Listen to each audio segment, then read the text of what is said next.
Hello, guys. So I'm a day late and a dollar short, but last night the DMV had a thunderstorm and it knocked out my power and knocked out my electricity. I was trying to do live and in the flesh and stream with you guys live, but I wasn't able to do that. But no fear, I'm here today. So today's topic is progesterone and PCOS. Now, 7 months ago, I started my journey to fertility. I am 36 years old, and at 36, my doctors have been pressing me about just family planning in general because anytime you get above 35, they consider it a geriatric pregnancy. There's just so many other things that you have to think about, high risk, all of the things. And me being a sister, a single sister, and somebody who knows that pregnancy may or may not be difficult, I have been avoiding trying to get all of the workup done to see if I was fertile. But then I realized that I was living in fear. And I realized that, this is not just about me, but it's about helping all the sisters that might be trying to start their own families or an extension of a family and need to know some critical steps on taking care of their fertility, being able to check if they're fertile, knowing, the repercussions if they're allowed to have a baby, all the things. Okay, so backing track to when I was first diagnosed at 25. The reason why it's taken me so long to address this is I was told I would never have children, and it devastated me, and I was just distraught, depressed, not so much because I knew I wanted children, but for the simple fact that it was a choice that I did not have over my own life. But 10 years from now, 10 years from then, I should say, so much has changed. And then so many other women with PCOS have had children. So misinformation is all over the place, all across the board. Some doctors are passionate about PCOS while others may not be. I remember going to a holistic clinic a couple years ago, and an OBGYN was there, and she literally told me that PCOS is covered in 2 pages in the entire, curriculum for them to pass the board and understand women's health issues and everything that can affect, your uterus and your vagina and all your hormones. PCOS is a small slither of a topic. And she even admitted that most of the things that she's learned about treating PCOS and taking on a different approach came from actual women who suffered from the condition. So that blew my mind wide open, and it made me start to question if I absolutely was infertile, because I had been walking around assuming that I could not have a child. Also, I won't say I was, promiscuous, but I'm not innocent, okay? I'm not innocent, but I wasn't getting pregnant. And in fact, I got excited at 30 because it was the first time I had a positive pregnancy test.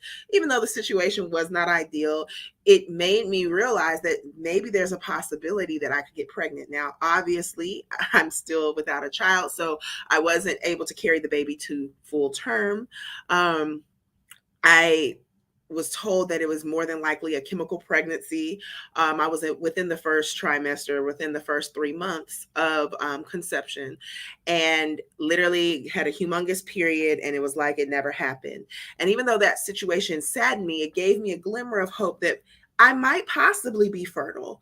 But if I am fertile and if I do ovulate, why is it not happening for me? So here I am at 36, giving myself the full chance, facing my fears, and trying to figure out if and when I can have a baby, if it's possible when I meet someone, if we decide we want to build a family or extend the family, what are our choices and how much work will need to be put into it. So fast forward to 2022. I did my first step of fertility testing to make sure that I was at least ovulating with Parsley Health. And I had some good news and some bad news. Good news is I do ovulate. Now, just because you have a regular menses does not mean you ovulate. You can have a period every month, and that does not mean your body drops an egg. So once I found that out, I knew it was very important for me to make sure that I was ovulating. I was able to correct my menstrual cycle naturally. That'll be another video for another day, through some holistic methods. So I do get my period very regularly. I track it on thermometer. I will drop that information too on another day to just track my periods, my ovulation, and I have not missed a beat. When I tell you I have not missed a beat, I am more regular today than I ever was on birth control or ever before I came out of my teen years. So I am super, super regular. However, the bad news is, even though I ovulate, I do not trigger enough progesterone. And what that really means for women with PCOS is that it will be difficult not only to get pregnant, but to stay pregnant. In fact, progesterone is the number one reason for spontaneous miscarriages and why women have such difficulty conceiving when their hormones are out of whack. Now, it doesn't just affect women with PCOS, it absolutely affects women who have thyroid disorders and endometriosis too, because believe it or not, all three of those conditions are linked. They have very interlocking similarities when it comes to the hormonal balance. And progesterone plays a humongous part in your ability to carry a child. In fact, it is the hormone that triggers it, grows the womb. It's the one hormone that is supposed to reduce contractions along the way, and it should be multiplying significantly at the presence of a fertilized egg. So what I went through is a urine sample. I was given a specific date. I had to get my blood work done and had to get my urine sample that was supposed to be within the window of my ovulation, give or take 24 to 48 hours. And once the results came back, it showed that I actually absolutely went into the phase of ovulation. However, my progesterone was so low. It was beneath just low. It was like significantly like on the deathbed, that my doctor and my nurse practitioner told me that, you may be one of the women with PCOS who will need extra care when you're ready to do family planning. Now, not every woman with PCOS goes through progesterone issues. One of the issues with having this condition is that it's not a one size fits all. We don't all suffer from the same symptoms. We don't all suffer from the same severity in symptoms. There is a host of different things that each woman may go through. Even though we are connected, some of us may be more estrogen dominant, some of us may be more testosterone dominant, some of us may be just simply insulin resistant like myself, where our hormones seem to be okay, but insulin resistance mimics hormonal disorders because there's just too much insulin in the system, too much sugar in the blood, and your diet has to be on point. But usually women who are severely insulin resistant that are on the obese side, once they lose some weight, their body tends to regulate more, but there's still no cure to PCOS. So I don't want you to think that just because you lose weight, you won't have symptoms. That is not the case.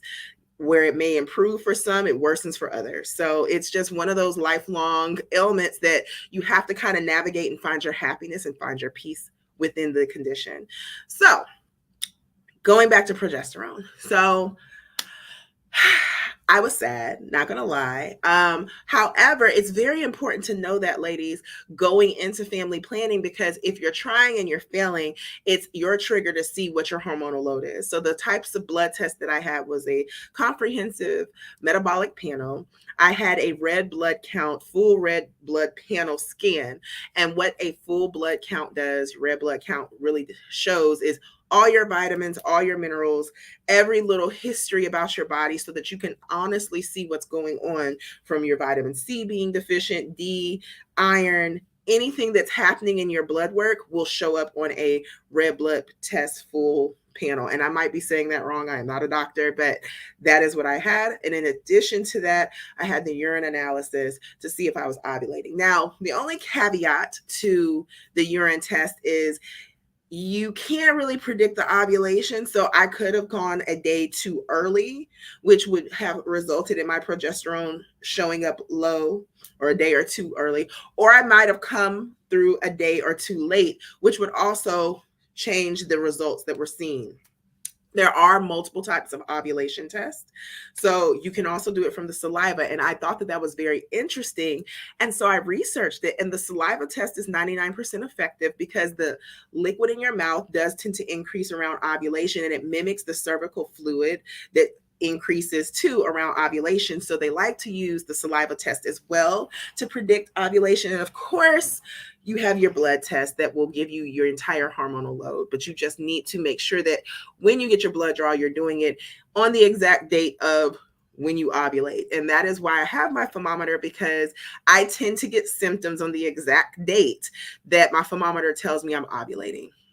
So ladies, if you're family planning, I definitely encourage that you make sure you're tracking ovulation, basal body temperature, everything in between to ensure that you are empowered in your family decisions, okay? So let's get to progesterone. So is there a cure? Is there something that we can do to increase our likelihood of building a natural reservoir of progesterone to prepare the body to be fertilely fit to carry a baby? Yes and no. So IVF, if you're going down the IVF route, they will have you taking progesterone shots in order to prepare your body to carry. And you'll have to take those, I believe, through the first and second trimester. Don't quote me, but I definitely know that you do have to take the shots. It's not the most likable experience, ladies. I have talked to many a woman who has gone down that route to conceive, especially past 35, and the shots are uncomfortable, they're painful, they wreak havoc on the body. It is synthetic progesterone, so your body still has to go through a process of accepting the progesterone that you're inserting, the synthetic progesterone, and make it do the job that it's meant to do within your body, metabolize it correctly. It doesn't always work, and it's very expensive. It's very expensive. Now, what my doctor gave me, and we're going to see if it works. I have not started it, but chast tree berry supplements are supposed to be the number one supplement to assist in your body naturally building its reservoir of progesterone to get you back in hormonal homeostasis, if you will, and help the body achieve the optimal condition to be able to not only get pregnant, but stay pregnant, all right? But not all these chasteberry tree supplements are equal. That's with any vitamin you take. Some things have a lot of fillers. Some things just have a very little small ratio where it's not going to really be beneficial if you take it and you're inconsistent. However, with consistency and a high quality supplement, you should see some improvement. Now, there's two ways to do this. I have tried only one so far that I'm just starting, and it's Vitex Plus. You might not be able to see it from the glare. I'm going to try. There we go.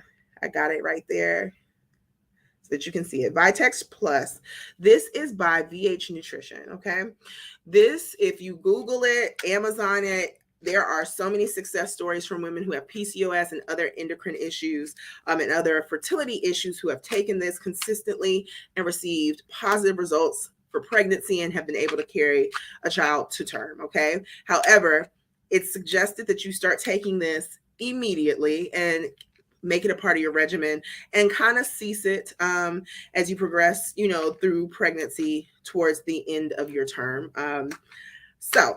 But if you are in the phase of just wanting to produce and produce the progesterone naturally, you can start taking it now. So that's what I'm doing, is just taking it now to kind of get my body in the production of boosting progesterone during my menses so that I am naturally able to have my body in a good hormonal state.